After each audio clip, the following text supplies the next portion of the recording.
So, U.S. Auto News has come out with their 10 most unreliable vehicles, not cars or trucks, vehicles. I was shocked at one of these, like really shocked, because I recommend this to a lot of folk and it makes me rethink it. It's got to be a price thing because I thought they were pretty reliable. I will say this, what I think, every single study will give you a different version. Okay, I think these studies can be manipulated, maybe monetarily, I don't know, but I'm just saying that everybody has, there's not very many car magazines that agree, or car publications, whatever you want to call it. I'm old. I don't think there's a lot of those. I don't think you're going to find a lot that they agree on. But I do find that this entire thing right here agrees on electric cars for longevity is not going to be very good. Starting off at the 10 worst. So I guess it's not the worst, but it's the 10th worst. The Tesla Model Y.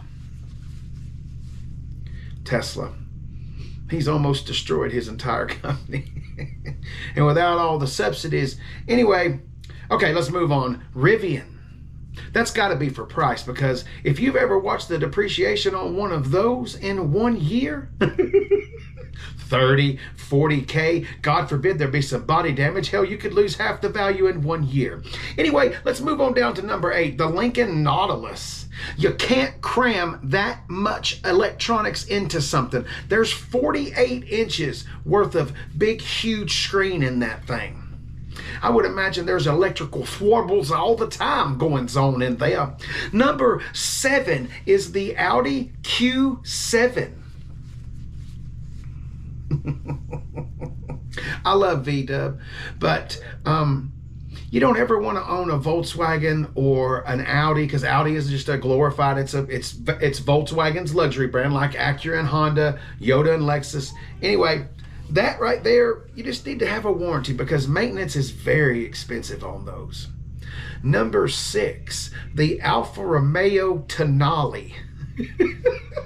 I can't even wait. Let's go ahead and move on down to number 3 is the Dodge Hornet, which is, they're not going to make that in 2026 because they've only sold 50 grand of those the whole time of production. They're going to blame it on tariffs, but big crock of hogwash. Anyway, the Tanali and the Hornet, they're cousins. They drink out of the same bowl. And the Dodge is trying to play the same price as that Alfa. That little thing in that Alfa form is in the 60s.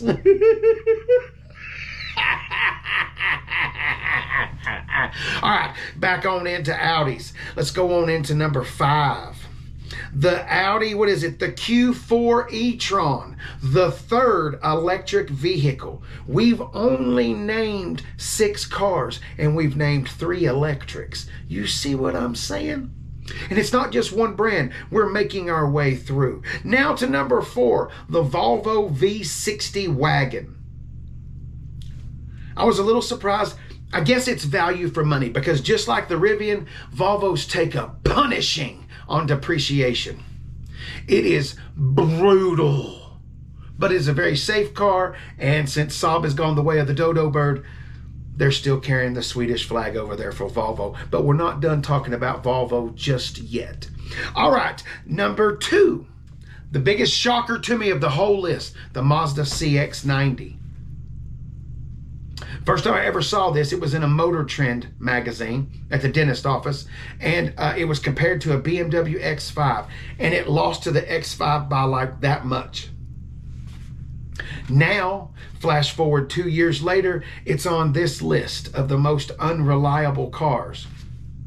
It's kind of scary, because if one Mazda's bad, you see what I'm saying? Because a lot of that stuff is recycled. All right, number 1. I told you we weren't done with Volvo just yet.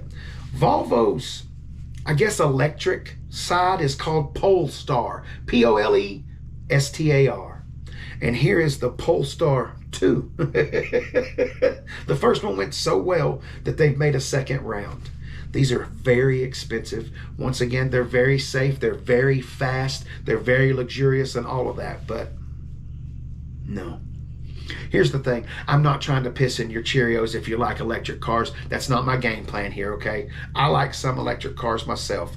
Long time reliability, and what we're talking about, 5, 6 years, something like that. If you keep a car for 1 or 2 years and you barely run it out of the factory warranty, if it ever gets out of a factory warranty, like if you lease a car for 1, 2, or 3 years and the maximum miles you put on a car is 40,000 miles, reliability doesn't mean anything to you. And there's nothing wrong with that. I'm just saying, for somebody, this list right here, Case, that's a bullshit list. It's based on cars that last a long, or that people would keep for a long time. Just relax, simmer down now. Just trying to cut off and ward off some of the comments before we get to the brutality of it all. Anyway, U.S. cars and news right there. Have a hobbly.